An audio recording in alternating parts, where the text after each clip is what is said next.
كملت طبختنا لليوم دجاج المنقلة من غير منقلة. تحتاجون كاسة زبادي، بهارات دجاج ننزلها على الزبادي، ملح.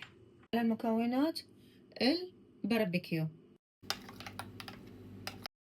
هسه نتبلها. أول شي نبتدي بداخل الفرخة نتبلها تمام، ونتبلها أيضا من فوق من الجوانب، من كلا الجانبين نتبلوها تشبعوها بالتتبيلة.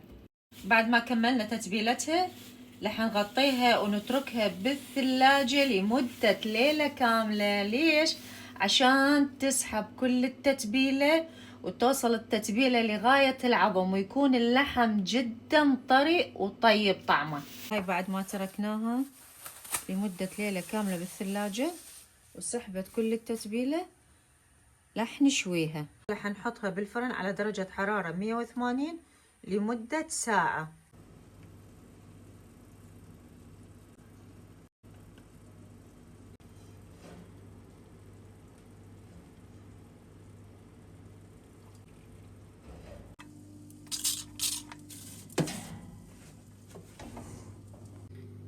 بسم الله الرحمن الرحيم. أروع طبخة للعزايم.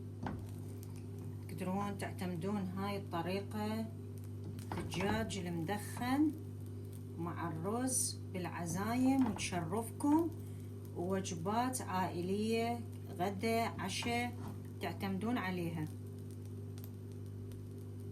طبعا الدجاج المدخن لازم وياه الرز الأصفر.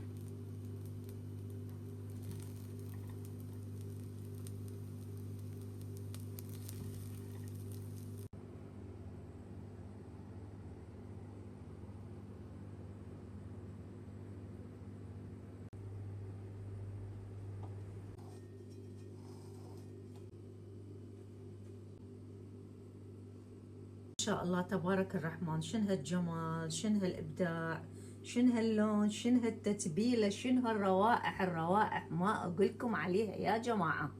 دجاج المنقلة من غير منقلة، ولا تسألوني شلون، بس شوفوا الطريقة وادعوا لي. ما شاء الله تبارك الرحمن.